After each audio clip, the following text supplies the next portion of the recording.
The Italian Wine Podcast is the community-driven platform for Italian wine geeks around the world. Support the show by donating at italianwinepodcast.com. Donate €5 or more and we'll send you a copy of our latest book, My Italian Grape Geek Journal, absolutely free. To get your free copy of My Italian Grape Geek Journal, click Support Us at italianwinepodcast.com or wherever you get your pods. Grazie mille.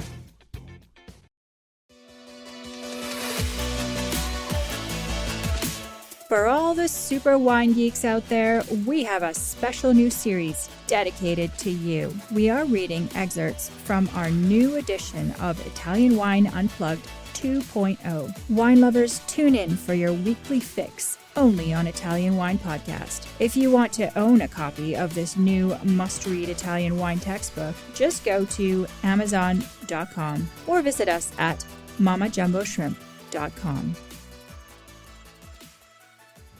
Molinara. Description: primarily a blending grape from Veneto, its name derives from molino, the Italian word for mill. Another theory, also connected to the idea of the mill, is that because of its heavy white bloom, it appears that the grapes are covered in flour. It is also known as Uvasala Rossanella near Lake Garda, and as Brespon in Valpantena. Its role is now limited, 0 to 10% in Valpolicella blends, though its delicate aromas and high acidity may still find a place in certain blends, particularly in Bardolino near Lake Garda. In the vineyard, high yielding with medium-sized bunches and berries, fairly disease-resistant. Susceptible to oxidation, sensitive to high humidity, and difficult to extract color. These characteristics, combined with competition from other blending grapes, have led to a decline in plantings. In the glass, pale ruby hue, tending almost toward a rosato color, and showing delicate aromas and flavors of red berry fruits, blood orange, and alpine herbs. Lively acidity and a marked saline streak. Can oxidize easily. Specific styles: dry, still wines. At the table, speck, beef or game stew, polenta with mushrooms, pasta carbonara, ossobuco, braised veal shanks, and aged cheese. Associated regions and DOPs. Amarone della Valpolicella, DOCG. Recioto della Valpolicella, DOCG. Bardolino Superiore, DOCG. Valpolicella, DOCG. Valpolicella Ripasso, DOC. Soon to be Valpolicella Superiore Ripasso, DOC. Bardolino, DOC. Benchmark producers: Serego Alighieri, Buglioni. Monica. Description: Sardinia's third most planted variety, and though originally brought to the island by either Spanish or French, it is now grown almost exclusively on the island. Monica may also not be a single variety, but rather a number of unrelated ones that go by the same name. It can be monovarietal or blended with other autochthonous grapes such as Cannonau and Bovale. Monovarietal bottlings are increasing. In the vineyard, vigorous, high-yielding, and dependable producer, making it a favorite among farmers. However, care is needed as it easily becomes overripe, resulting in wines with excessive alcohol. In the glass, offers an easily approachable wine with a ruby hue, soft tannins, and red fruit flavors. It is meant to be drunk young and often with a slight chill.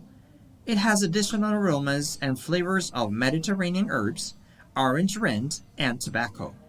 Specific styles: dry, still with frizzante bottlings increasing. At the table, Sardinian fregula or chilled with most seafood. Associated regions and DOPs: Monica di Sardegna, DOC, Monica di Cagliari, DOC, Mandrolisai, DOC. Benchmark producers: Cardedu, Pala, Argiolas. Montepulciano. Description: found mainly in the eastern regions of central Italy, Montepulciano is the country's fifth most planted grape and second most planted red grape. It accounts for at least 50% of vineyard plantings in Abruzzo, and it is also the most important red in the neighboring region of Marche, as well as having a considerable presence in Molise. Traditionally blended with other autochthonous grapes, Montepulciano is usually the dominant influence in the resulting wines.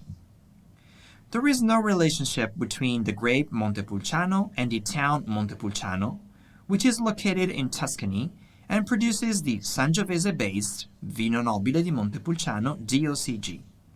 However, until the beginning of the 20th century, Montepulciano was confused with Sangiovese, which may account for its name. And the vineyard. Though widely planted, Montepulciano is by no means an easy variety to work with. It is not disease-resistant and also suffers from uneven ripening, even within the same single bunch. Additionally, it is late ripening in general and requires a long growing season for its seeds to fully mature. Consequently, it accumulates sugar quickly, yet the tannins mature late, leading to wines potentially very high in alcohol. High-yielding pergolas are sometimes used to increase production, but at the expense of quality. However, Montepulciano is adaptable in the vineyard and can perform well in the mountainous inland terrain as well as in the coastal environments. It tends to perform best on clay soils as it is sensitive to water stress. And the glass. Rich in anthocyanins, Montepulciano shows a deep ruby or purple hue. It is prone to reduction and can exhibit associated aromas. Overall, it is characterized by ripe and cherry, spiced black plum, blackberry, brambleberry, damp woody earth, oregano, and licorice. Its medium plus acidity and tannins help balance the sometimes overly generous fruit flavors. If not well managed, asynchronous ripening can lead to grittier tannin and harsh green vegetal character. In its dry style, it can range from light and easy drinking to fully bodied, fruit-forward, and with velvety tannins. Modern versions may be oaked, with some producers using significant amounts of various sized wood vessels for aging. Montepulciano can also be produced in a rosato rosé style, with a color range from pale pink to pale ruby. Those labeled Cerasuolo, cherry, tend to be deeper pink in color with a fleshier mouthfeel, with more tannins and complexity than typical rosé wines. Cerasuolo wines are produced dry and rarely have any residual sugar. Specific styles: primarily vinified at still, dry, red, and rosato, but can be vinified sparkling or sweet, air-dried. At the table, classic pairings for Montepulciano are typically braised meats, ragu sauce, rich meaty casseroles, and strong cheeses. Cerasuolo pairs particularly well with cured meats, such as local mortadella di Campotosto, and can be an excellent foil for grill or barbecue meats as well. When vinified lighter and fruitier with moderate alcohol, Montepulciano can be a good accompaniment to spicy dishes.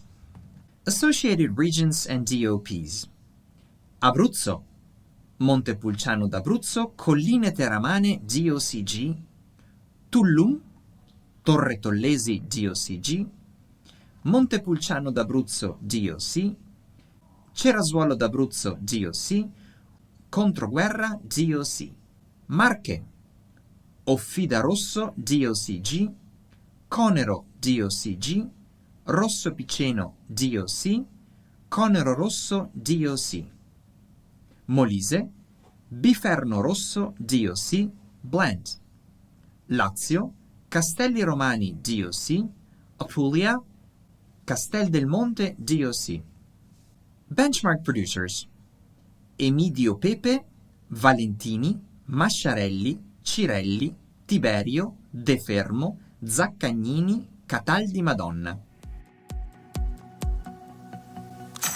Listen to the Italian Wine Podcast wherever you get your podcasts. We're on SoundCloud, Apple Podcasts, Spotify, Himalaya FM, and more. Don't forget to subscribe and rate the show. If you enjoy listening, please consider donating through ItalianWinePodcast.com. Any amount helps cover equipment, production, and publication costs. Until next time, Cin Cin.